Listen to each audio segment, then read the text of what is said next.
대동맥류에 대해서 알아보겠습니다. 대동맥류란 무엇인가요? 대동맥류는 시니어 환자분들에게서 굉장히 많이 나타나는 질환 중에 하나인데요. 말 그대로 대동맥이 늘어난 거를 얘기를 하거든요. 그래서 흉부부터 시작해서 복부까지 가는 그런 대동맥이 있는데요. 흉부에 있는 대동맥이 늘어나 있는 거를 흉부 대동맥류라고 하고요. 복부에 있는 대동맥이 늘어난 거를 복부 대동맥류라고 하겠습니다. 그래서 흉부 같은 경우에는 보통 대동맥의 직경이 3에서 3.5cm 정도 되거든요.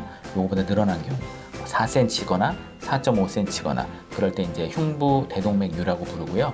복부 같은 경우에는 조금 더 작아져서 한 2에서 2.5cm 정도 되거든요. 그래서 그것보다 늘어난 경우를 저희가 복부 대동맥류 이렇게 얘기를 하겠습니다. 대동맥류를 가지고 계신 환자분들은 주로 어떤 증상을 보이시는지 궁금합니다. 대동맥류 환자분들은 전반적으로 증상이 없으신 분들이 대부분이고요. 그 이유는 이 대동맥류라는 게 시간이 지나면서 대동맥이 천천히 넓어지는 거거든요. 그렇기 때문에 대동맥이 좀 넓어져 있다 그래도 증상이 없으신 분들이 대부분이세요.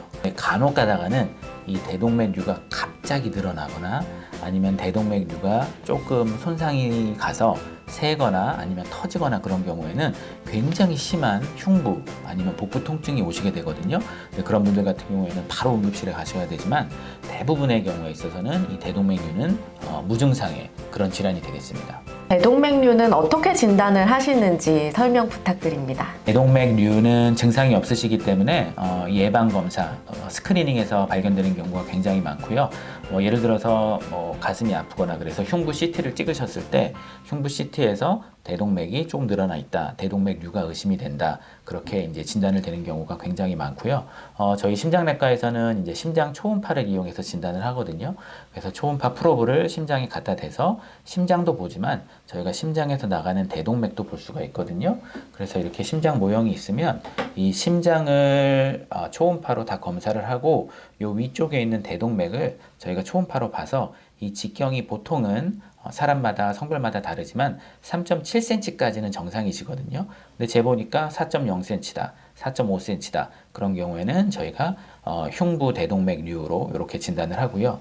또 복부 대동맥류 같은 경우도 마찬가지로 복통이 있어서 CT를 찍었을 때 그때 만약에 CT에서 복부 대동맥이 넓어진 소견이 있다.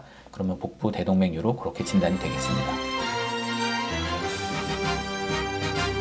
그럼 이렇게 대동맥류 진단을 받게 되면 어떻게 치료를 하시나요? 네, 복부 대동맥류로 진단이 되시면 그 다음에 치료를 해야 되는데요. 대부분의 환자분들 같은 경우에는 이제 치료 없이 지켜보는 경우가 많겠습니다. 그 이유는 이제 예를 들어서 흉부 대동맥 같은 경우는 직경이 3.7cm까지가 정상인데 저희가 연구를 해보니까 5.5cm까지는 별 이상이 없는 경우가 많기 때문에 저희가 3.7에서 5.5cm까지다 그러면은 저희가 별다른 치료 없이 지켜보는 경우가 대부분이고요.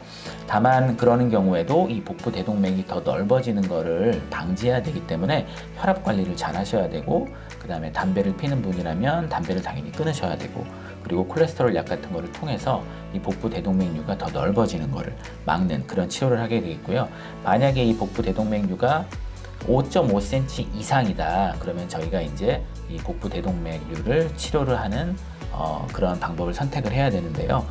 크게 이제 두 가지가 있습니다. 시술 치료가 있고 수술 치료가 있고 그래서 예전에는 무조건 다 수술을 했었거든요. 그래서 흉부나 복부를 절개를 한 다음에 그 대동맥 늘어난 대동맥을 잘라내고 그 다음에 인공 대동맥을 넣어서 하는 그런 수술을 했었는데요.